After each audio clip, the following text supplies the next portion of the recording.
প্রত্যুষা এখন ম্যানগ্রোভ অরণ্যের মধ্যে ঢুকে গেছে। এই যে দুপাশে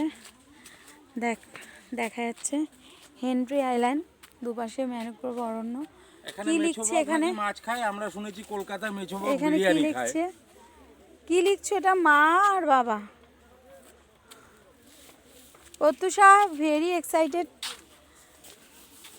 চলো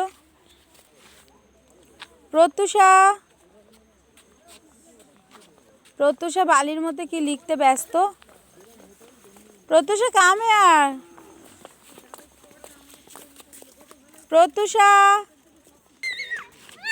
প্রত্যুষাকে আমরা ছেড়ে চলে এসেছিলাম। আমরা এখন একটা ভয়ানক কাঠের ব্রিজ দিয়ে যাব। এই ব্রিজটা ভাঙা, ব্রিটিশ বানিয়ে গেছিল, তারপরে আর এটাকে কেউ রক্ষণাবেক্ষণ করেনি। সেই ব্রিজ দিয়ে আমরা যাচ্ছি। প্রত্যুষা দেখে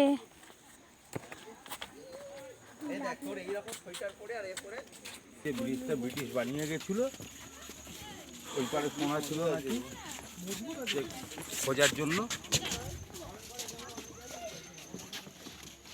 এখানে প্রাকৃতিক সৌন্দর্যটাই ভীষণ উপভোগ করবা। সুন্দর, মনে গেঁথে নিয়ে যাওয়ার মতন। দেখো মা, এগুলো ম্যানগ্রোভ গাছের এই যে শিকড়। লাল কাঁকড়া আছে।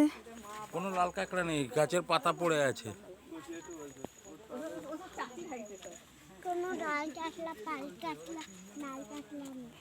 প্রত্যুষা,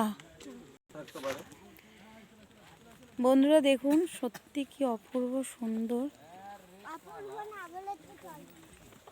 আমাদের ওয়েস্ট বেঙ্গলে দুটো সূর্য, একটা কলকাতায় ওঠে, একটা এইদিকে উঠেছে। কালকে না ওঠার কথা আছে, ছুটি সানডে।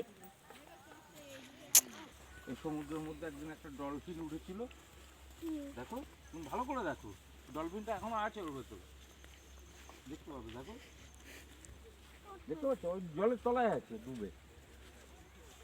চারিপাশে জঙ্গল আর জঙ্গল, অপূর্ব সুন্দর।